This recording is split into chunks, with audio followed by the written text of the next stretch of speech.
Hilary Pink's body lay on one of the examination tables under a shroud. Gleave caught a glimpse of the man's feet poking out from beneath it, before the doctor swept the shroud away to reveal the corpse in full. He was recognizable, but only just. His skin was sallow and waxy, his face strangely gaunt where gravity had already begun its remorseless pull on the lifeless flesh. The eyes were sunken into stiff little folds of yellow skin.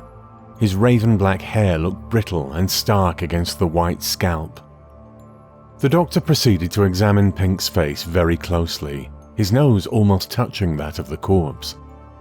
There was some scarring visible around the unshaven jowls, the lips in particular seeming puffy and purplish.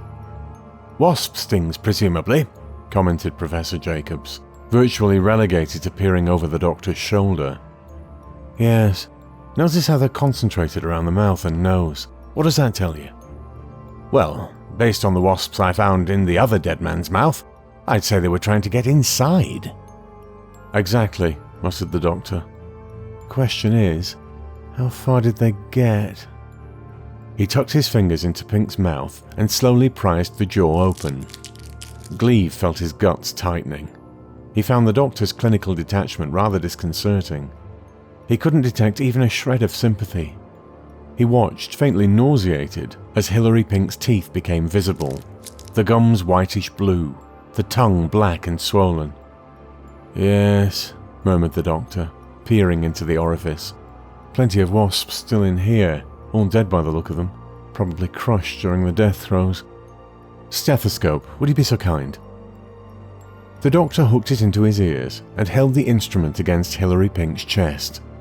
Professor Jacobs gave a snort of contempt. "Jiminy, what are you listening for? A heartbeat? The man's dead as a doornail." "Shh!" The doctor continued to listen carefully, moving the stethoscope down Pink's body towards the abdomen. "We'll open him up here first, I think." Jacobs duly supplied the doctor with a fresh scalpel, muttering that this was all most unconventional. "What do you expect to find?" "You might be surprised." He made the quick, confident incision of a practiced surgeon, from just below Pink's sternum down to the navel. The skin parted stiffly, revealing a layer of white fat and purple muscle. Hilary Pink's intestines resembled nothing Gleave had ever seen before. The gut was hideously swollen, a dull yellow color, webbed with thick green veins. "Now that," stated the doctor, "is not how it should be."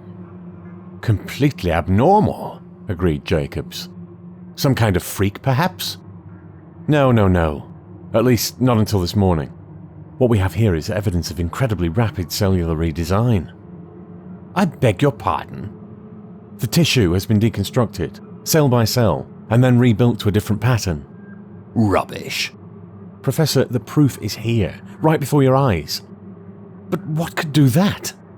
"I think we'll find the culprits in here," replied the doctor, lowering the scalpel again to make a further incision. The tawny flesh parted, and a small jet of blood erupted, causing the doctor to flinch in surprise. The wound suddenly turned crimson as more blood welled up into the cavity. "That shouldn't be possible," said Jacobs. "This man's been dead for over 6 hours." Small crawling shapes were floating to the surface. They quickly resolved into blood-slicked insects, shiny yellow and black bodies emerging from the gore. "Wasps," said the doctor. "Quickly, Professor, give me something to catch them in, a jar or a container of some sort. Come on, man." "There's more coming," noted the professor shakily. "I had no idea the infestation was so large," said the doctor with some fascination. "Oh Lord," breathed Jacobs as the cadaver began to tremble.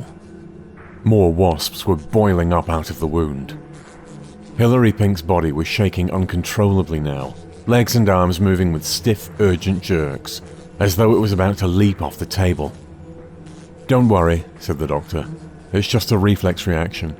The wasps must have been trying to rewire his central nervous system as well." "Don't worry! We've got to do something!" The doctor instantly seemed to snap out of his fascination. He grabbed a bottle of laboratory ethanol from the nearby bench and poured it liberally over Pink's exposed innards. The wasps immediately began to stir. "Quickly, Professor, a match!" Jacobs recoiled. "You can't mean to. Have you a better idea?" "Here, Doctor," said Gleave, offering his box of swan vestas. "Do it." Grim-faced, the Doctor quickly struck one of the matches and dropped it into the mass of soaking wasps. Blue and orange flames whooshed into existence as the ethanol ignited. The wasps were swallowed up in the conflagration, curling up and blackening within seconds. Slowly, the angry buzz was replaced by the pop and crackle of roasting flesh.